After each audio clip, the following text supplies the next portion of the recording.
मंगलवार को एक्टर शेखर सुमन ने दिल्ली में बीजेपी की सदस्यता ली है। इसके साथ ही अब वो और उनके बेटे अध्ययन सुमन की ex girlfriend actress Kangana Ranaut एक ही पॉलिटिकल पार्टी का हिस्सा बन चुके हैं।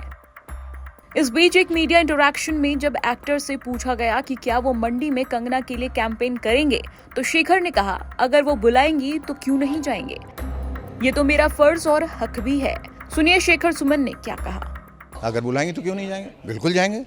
ये तो मेरा फ़र्ज़ भी है, मेरा हक भी है। अगर बुलाएंगे तो क्यों नहीं जाएंगे, बिल्कुल जाएंगे।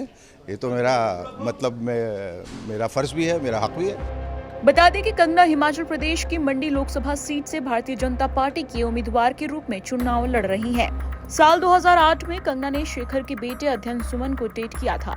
दोनों ने film Raj the mystery continues में साथ काम किया था। हालांकि फिल्म की रिलीज के कुछ वक्त बाद ही दोनों का ब्रेकअप हो गया। इस ब्रेकअप के बाद शेखर ने आरोप लगाए थे कि कंगना ने उनके बेटे पर काला जादू किया था।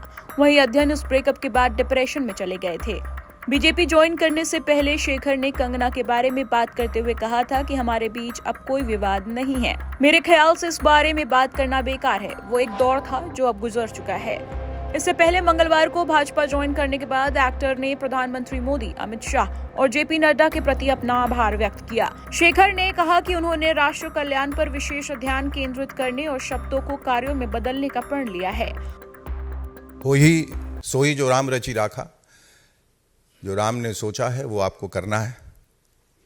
और जब आप एक अच्छी मंशा के साथ आते हैं, अच्छी सोच के साथ आते हैं, तो अच्छा ही होता है।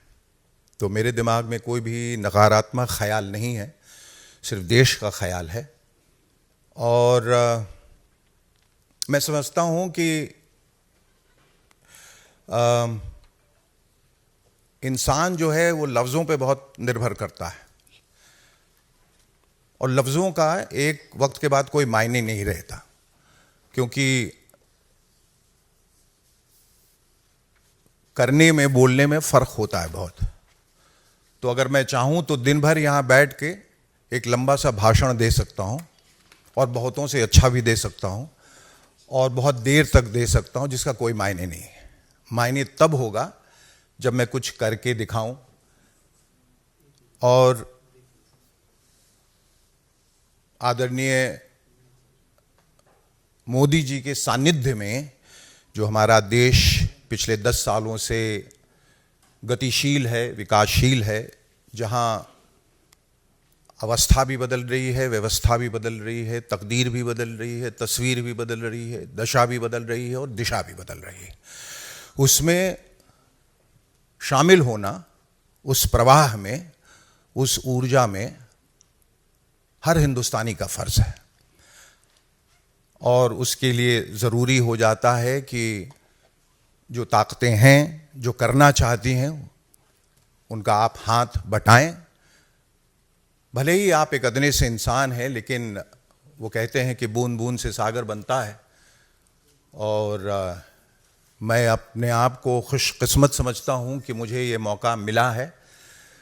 और जैसा मैंने पहले कहा कि ज़्यादा न बोलते हुए उस वक्त की प्रतीक्षा में जब मैं कुछ कर पाऊंगा और करके दिखाऊंगा, तब शायद कुछ बोलने के लिए रहेगा। इस वक्त ये कि मैं खुश हूँ कि जो हुआ है अच्छा हुआ है और जो आगे होगा वो भी अच्छे के लिए होगा। और एक ऐसे वक्त में मैं यहाँ आया हूँ ताकि लोग इससे पहले ये न पूछें कि आपके पास कुछ करने को नहीं था इसलिए आप यहाँ आए हैं। इसलिए मैं हीरा मंडी के हिट होने का इंतज़ार कर रहा था।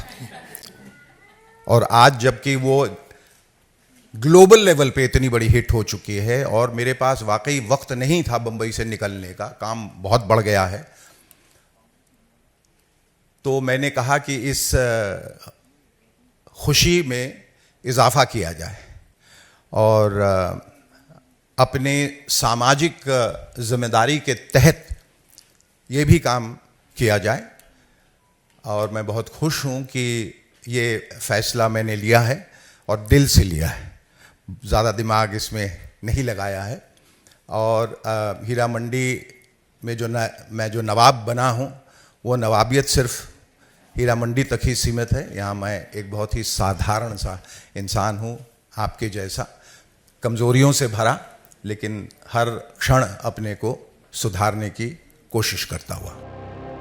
वहीं वर्क फ्रंट पर शेखर हाल ही में रिलीज हुई वेब सीरीज हीरा मंडी में नजर आ रहे हैं। इसमें उन्होंने जुल्फिकार का किरदार निभाया है।